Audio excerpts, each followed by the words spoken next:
తెలంగాణ రాష్ట్ర ముఖ్యమంత్రి రేవంత్ రెడ్డి ఇటీవలే చిత్ర పరిశ్రమలో ప్రజా గాయకుడు గద్దర్ పేరిట అవార్డులు ఇవ్వనున్నట్టుగా ప్రకటించారు. సమాజానికి గద్దర్ అందించిన సేవల్ని గుర్తు చేస్తూ ఈ అవార్డుల్ని ప్రవేశపెడితే బాగుంటుందన్న ప్రతిపాదన తీసుకువచ్చారు. దీని గురించి పరిశ్రమ పెద్దలు ఆలోచించి తమ అభిప్రాయాలు పంచుకోవాల్సిందిగా సీఎం కోరారు. అయితే దీనిపై చిత్ర పరిశ్రమ నుంచి ఎలాంటి రెస్పాన్స్ రాలేదని సీఎం రేవంత్ రెడ్డి తాజాగా స్పందించడం ఇండస్ట్రీలో హాట్ టాపిక్ అయింది. గద్దర్ పేరుతో అవార్డు ఇవ్వడం సినీ ఇండస్ట్రీ పెద్దలకు నచ్చలేదా, లేక వేరే కారణం ఏదైనా ఉందా, అందుకే మౌనంగా ఉన్నారా అనే అనుమానాలు తెరపైకి వచ్చాయి. ఈ నేపథ్యంలో తాజాగా మెగాస్టార్ చిరంజీవి గతంలో గద్దర్ అవార్డుల ప్రధానోత్సవానికి మద్దతుగా తాను మాట్లాడిన ఓ వీడియోను ట్విట్టర్లో షేర్ చేశారు. తెలంగాణ రాష్ట్ర ముఖ్యమంత్రి రేవంత్ రెడ్డి గారు చొరవ తీసుకుని సినిమా అవార్డులను పునరుద్ధరిస్తూ సినీ పరిశ్రమలోని ప్రతిభావంతులకు ప్రజా కళాకారుడు గద్దర్ గారి పేరు మీదుగా ప్రతి ఏటా గద్దర్ అవార్డ్స్ ప్రకటించడం హర్షణీయం.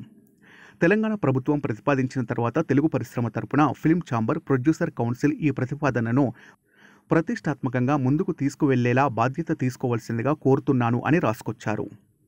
చిరంజీవి తన పోస్టుకు తెలంగాణ సీఎంఓను, ముఖ్యమంత్రి Revanth Reddy, Telugu film chamber, Telugu film producers కౌన్సిల్లను ట్యాగ్ చేశారు.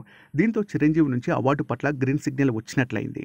మరి ఇండస్ట్రీకి సంబంధించిన అసోసియేషన్స్, డైరెక్టర్స్, హీరోలు కూడా స్పందిస్తారేమో చూడాలి.